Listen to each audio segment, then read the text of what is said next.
Nomor satu. Sudah menghasilkan diskusi yang nomor satu? Dibaca lagi. Oh, gerak dominannya tolakan. Terus nomor dua apa? Tumpuan. Berarti tolakan ini garis bawahi, ini tumpuan. Terus ini apa nih? Terus coba kamu amati gambar yang mana? Nomor satu. Nah, yuk, Pak Ali pengen tahu jawaban gerak dominannya yang pertama apa?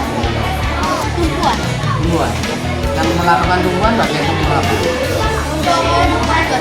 Oh ya, nanti jawabnya harus dijelaskan ya. Mana? Paman kakak mana? Nah, Terima kasih karena telah diberikan waktu dan tempat untuk berbicara mengenai hasil diskusi. diskusi di lompat kangkang. Yang pertama, Gerak dominannya. gerak dominannya yaitu tolakan. Tolakan yang pertama itu tolakannya yaitu mau meloncat menggunakan kedua kaki. Kemudian tumpuan dengan kedua tangan. Jadi ini ada peti. Dilompat. Dia lompat ke sini. Kemudian dia bertumpu dengan kedua tangannya seperti ini di tangannya.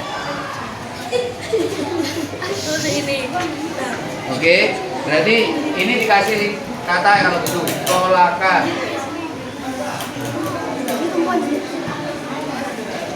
Lagi jadi tumpuan. tumpuan. Oke. Ya. Setelah tumpuan, lanjut dengan melayang. Ini artinya melayang ke arah depan seperti Superman. Seperti apa? Oh, berarti melayang. Tidak ada kontak anggota tubuh dengan lantai itu berarti melayang. Melayang, Tulis dulu. melayang ke arah depan. Sudah ada 3 gerak dominannya. Terus Melayang, kemudian mendarat. Assalamualaikum warahmatullahi wabarakatuh. Salam sehat, salam semangat, salam bahagia untuk kita semua. Jumpa kembali bersama saya Hari Santoso dari SDN Pacar Kembang 1 Surabaya. Mohon izin berbagi Bapak Ibu. Kali ini saya akan menyampaikan tips melaksanakan PPL pada praktik pembelajaran inovatif PBG Daljab tahun 2022. Seperti apa Bapak Ibu tip yang akan saya sampaikan? Yuk kita ikuti bersama-sama.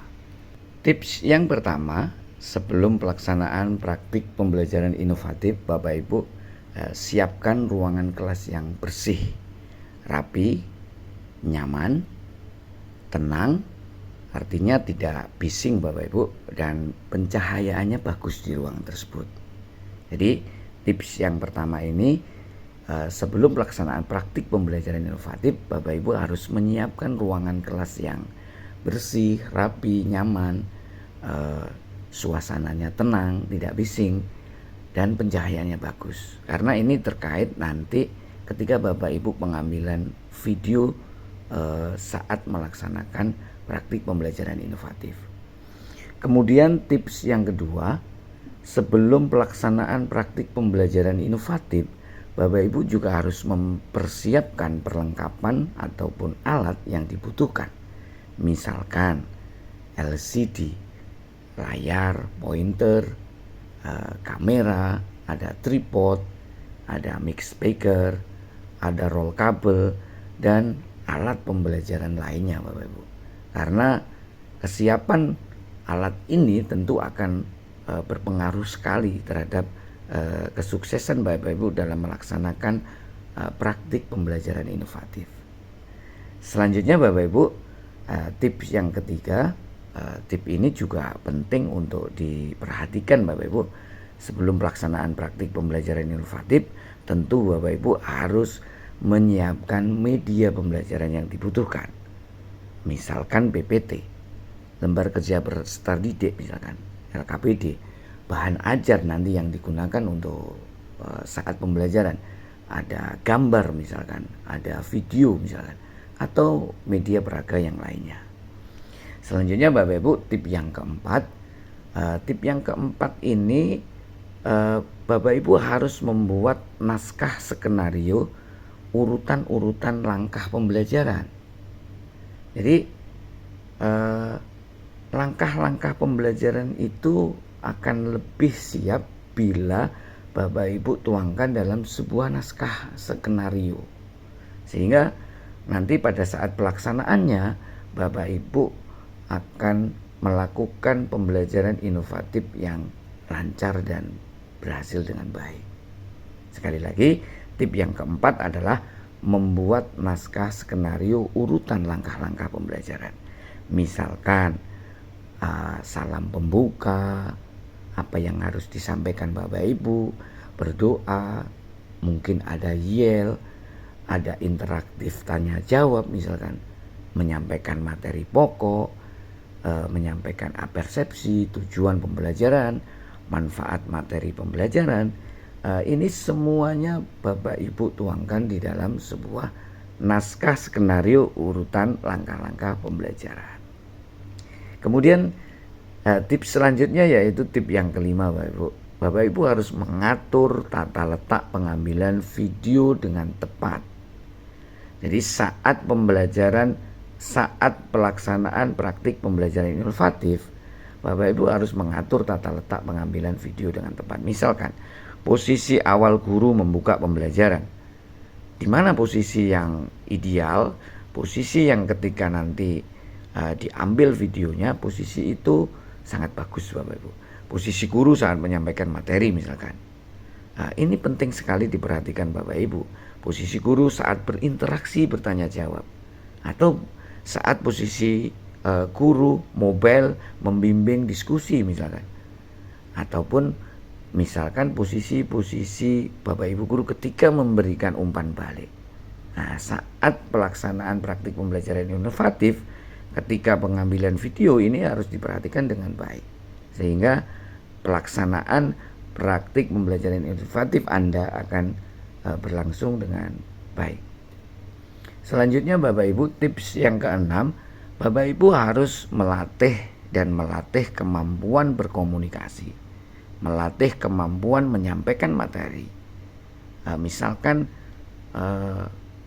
butuh keterampilan ketika menyampaikan atau melontarkan pertanyaan-pertanyaan pemantik kepada anak-anak misalkan.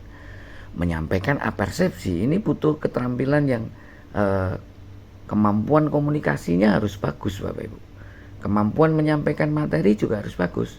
Misalkan memberikan instruksi penugasan. Bagaimana memberikan penugasan atau memberikan instruksi penugasan yang jelas Bapak Ibu. Ini harus dikomunikasikan dengan baik. Kemudian penyampaian materi. Ini juga harus dilakukan dengan komunikasi yang baik. Memandu diskusi misalkan. Bapak Ibu harus punya kemampuan komunikasi tentunya. Kemudian memandu presentasi atau merefleksi. Menyimpulkan materi pembelajaran misalkan. Dan yang akan lebih penting lagi ketika Bapak Ibu mengelola suasana kelas yang tertib dan menyenangkan, itu harus didukung dengan keterampilan komunikasi yang bagus Bapak Ibu. Nah, selanjutnya Bapak Ibu, tips yang ketujuh, tips yang terakhir dari saya adalah bagaimana Bapak Ibu saat pelaksanaan praktik pembelajaran inovatif harus tampil berwibawa, santun, ceria, dan bersemangat Bapak Ibu.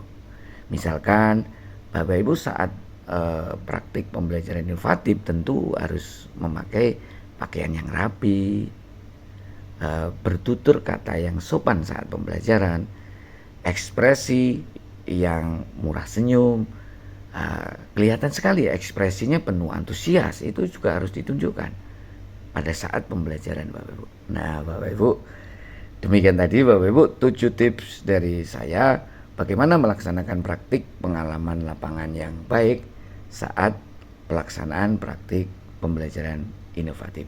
Semoga bermanfaat Bapak Ibu, dan di sesi terakhir saya sertakan Bapak Ibu rubrik penilaian praktik pembelajaran inovatif yang harus juga diperhatikan oleh Bapak Ibu sekalian. Misalkan Kriteria nomor 1, melakukan apersepsi dengan mencermati beberapa permasalahan aktual yang berkaitan dengan topik pembelajaran. Bapak Ibu nanti semoga bisa meraih poin 5 Bapak Ibu, sehingga predikatnya sangat bagus. Banyak sekali kriteria penilaian berikutnya, mulai menstimulus siswa dalam mengidentifikasi alternatif solusi, membentuk kelompok kerja yang efektif, kelompok-kelompok diskusi saat Bapak Ibu melakukan diskusi. Ini semoga kriteria penilaian ini Bapak Ibu mendapatkan poin maksimal, sangat bagus. Selanjutnya rubrik penilaian berikutnya mulai dari keterampilan menggunakan metode, menerapkan pembelajaran yang mendidik, ada keterampilan mengembangkan variasi interaksi Bapak Ibu, ada keterampilan pemanfaatan waktu, keterampilan mengorganisasi sumber belajar. Nah, semua kriteria ini diharapkan Bapak Ibu targetnya adalah poin 5, predikatnya sangat baik Bapak Ibu. Nah, selanjutnya Bapak Ibu ada kriteria-kriteria yang harus juga diperhatikan Bapak Ibu. Nah, bisa diamati Bapak Ibu, ada volume dan intonasi suaranya juga dinilai Bapak Ibu. Penggunaan bahasa yang baik dan benar juga dinilai. Kemampuan menggunakan analogi juga dinilai. Kemampuan menggunakan komunikasi nonverbal, gestur Bapak Ibu juga dinilai. Nah, ini harapannya juga nanti poin yang didapatkan sangat baik Bapak Ibu. Dan ini selanjutnya rubrik penilaian, kriterianya ada kemampuan menciptakan suasana pembelajaran yang menyenangkan. Nah, ini juga harus diperhatikan Bapak Ibu kalau ingin mendapatkan poin maksimal, poin 5 misalkan. Sampai di akhir ada keterampilan menutup pelajaran Bapak Ibu. Nah, demikian tadi Bapak Ibu tip praktik pengalaman lapangan PPL pelaksanaan praktik pembelajaran inovatif EBG Dajab 2022. Semoga bermanfaat Bapak Ibu. Sampai ketemu di kesempatan yang lain. Salam sehat, salam semangat, salam bahagia. Wassalamualaikum warahmatullahi wabarakatuh.